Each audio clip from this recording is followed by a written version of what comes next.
무엇이든 할 수 있는 자유, 아무것도 하지 않을 자유. 홍신자 지음. 환상. 거울이 많은 사람은 괴롭다. 작은 절에 한 스님이 있었는데 그 스님의 방 안에는 불상도 없을 뿐만 아니라 경전 한 권도 없었다. 어느 날 지나가던 또 다른 스님이 그 스님을 찾아왔다. 서로 인사를 나누고 차를 나눠 마시는데 스님의 방을 둘러본 젊은 스님이 어리둥절 표정을 지으며 물었다.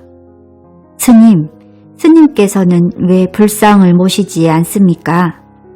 그러자 스님은 빙그레 웃으며 입을 열었다. 불상을 모시지 않을 리가 있나? 그 말에 객승은 다시 한번 텅 빈 방 안을 둘러보았지만 어디에도 불상은 보이지 않았다. 아무리 둘러봐도 불상은 없는데요? 아무 말 없이 빙그레 웃으시던 스님은 커튼을 가리켰다. 저 커튼 뒤에 있네. 이 말을 듣고 객승은 곧 커튼을 제쳤다.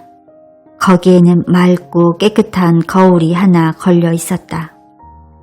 사람들이 눈에 보이는 것에만 얼마나 깊이 집착하고 사는지, 얼마나 많은 환상 속에 갇혀 본성을 흐리게 하여 영혼으로 가는 길을 스스로 좁히는지 아는 이가 많지 않다. 위 얘기처럼 부처 대신 불상이라는 환상에, 본질 대신 사회가 지어준 이름이라는 환상에 사로잡혀 스스로 감옥살이를 하는 것인지 아는 이가 많지 않다. 설사 알고 있다고 하나 환상을 깨기 위한 실천을 하는 이는 더욱 적다. 자유롭고 맑은 영혼으로의 삶을 꿈꾼다면 죽자 살자 매달리거나 믿고 있는 그것이 환상임을 깨닫고 인정하는 일부터 시작할 일이다.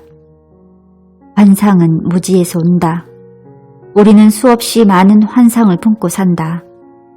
존경하는 이에 대한 환상에서부터 이성에 대한 환상, 꿈에 대한 환상, 결혼에서 죽음에까지 크고 작은 환상을 품고 산다.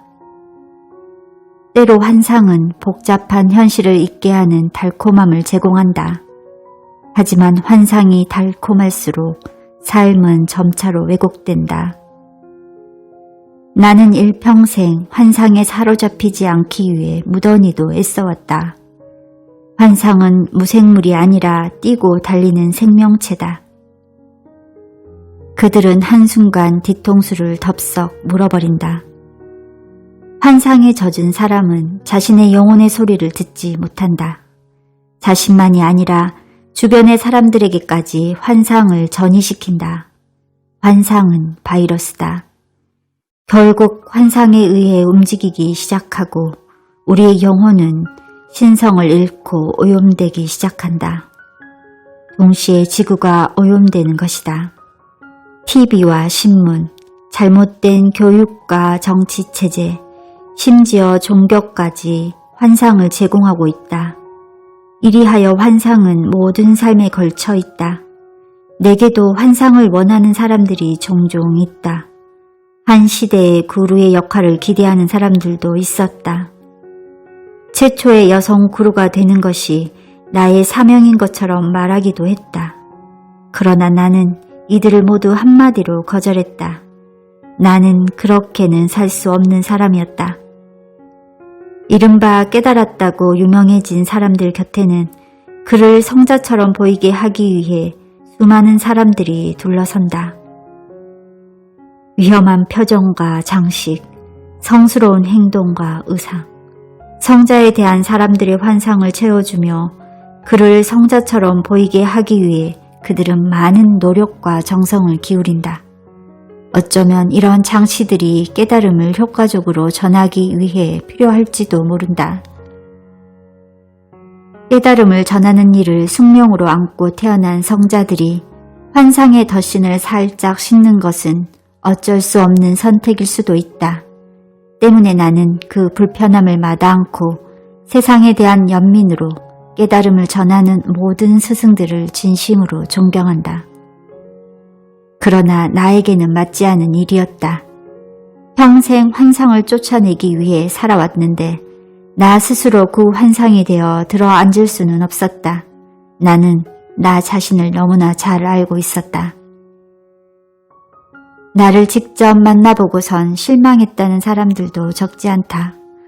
무언가 세상을 달관한 듯한 한 시대의 영적 카리스마를 꿈꾸며 찾아오는데 정작 마주 앉아 있는 사람은 옆집 아줌마와 하나 다르지 않으니 놀라운 것도 당연하다.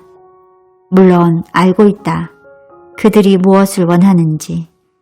그들로 하여금 존경과 탄성을 자아낼 수 있는 몸짓과 말투가 어떤 것들인지.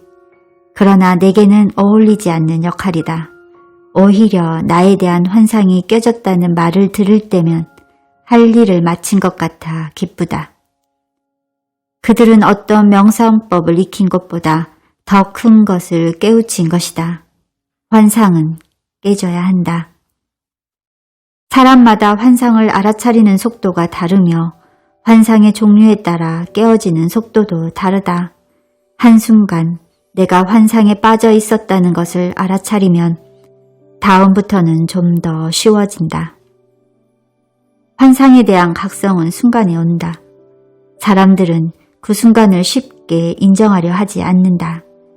환상 없이 살아가는 세상을 상상할 수 없기 때문이다. 그러나 환상이 사라진 자리에 들어선 인생은 더욱 명료해진다. 혹 연인에게, 자식에게 또는 직업에 대해 환상을 갖고 있지 않은지 돌아볼 일이다. 연인에 대한 환상을 채우기 위해 그를 구속하고 있는지도 모른다. 환상은 두려움이고 불행이다. 사람, 사랑, 직업 등 환상의 대상은 열거가 힘들 정도로 많다. 환상을 깨기 위해서는 그 환상 속에 온몸을 던져보는 것도 한 방법이다. 사랑의 환상에서 벗어나고 싶다면 사랑 속에 몸을 던져라.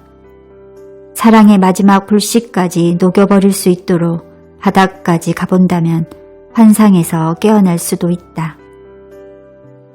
춤은 나에게 환상에서 벗어나는 많은 법을 일러주었다. 환상이 주는 그 안락함과 풍요로움 대신 춤을 선택했다. 춤을 추면서 느끼는 한없는 자유와 생명 에너지는 세상에 얽매일 것이 하나도 없다고 일러주었다. 한때 나는 춤이라는 환상을 깨기 위해 춤을 벌였다. 모든 환상이 깨어질 즈음 나는 다시 춤을 추었다. 이전과는 다른 춤이었다. 환상과 관념을 비운 자리에 찾아온 춤은 크나큰 하나의 에너지였다. 나는 그저 큰 공백이었다. 내 몸을 춤추게 한 것은 내가 아닌 모든 것을 하나로 연결하고 있는 우주의 에너지였다. 환상을 깨는 것을 두려워할 필요는 없다. 나의 마지막 스승 마하리시는 말했다. 그는 사창가의 시장통을 지나 있는 좁은 다락방에서 살았다. 진리를 갈구하는 구도자들이 인도 전역으로부터 세계 각국으로부터 그를 찾아들었다. 장녀들과 시장 사람들은 우리가 왜 그를 찾는지조차 알지 못했다. 6개월 동안 봄베이의 뜨거운 다락방에서 그를 매일같이 배웠다. 우리의 질문과 대답은 명렬했다. 어느 날 배꼽을 내놓고 허탈한 웃음을 계속 짓는 나를 향해 그는 말했다. 너는 이제 떠나기 바란다. 거리에 춤추는 거지가 되든 이름 없는 동네의 안악이 되든 무엇을 선택해도 좋다. 너는 이미 삶은 환영일 뿐이라는 진리를 보았기 때문이다. 가라. 가서 겐지스 강가에 앉아 죽음을 기다리든 도시의 인기 높은 광대가 되든 결국은 별 차이가 없을 것이다. 다만 내가 원하는 바를 따라가라. 아무 두려움을 가질 것 없다. 세상은 환영이다. 그 사실을 깨닫고 나는 다시 세상 속으로 들어왔다. 두려움 없이. 아무것도 달라진 것은 없었다.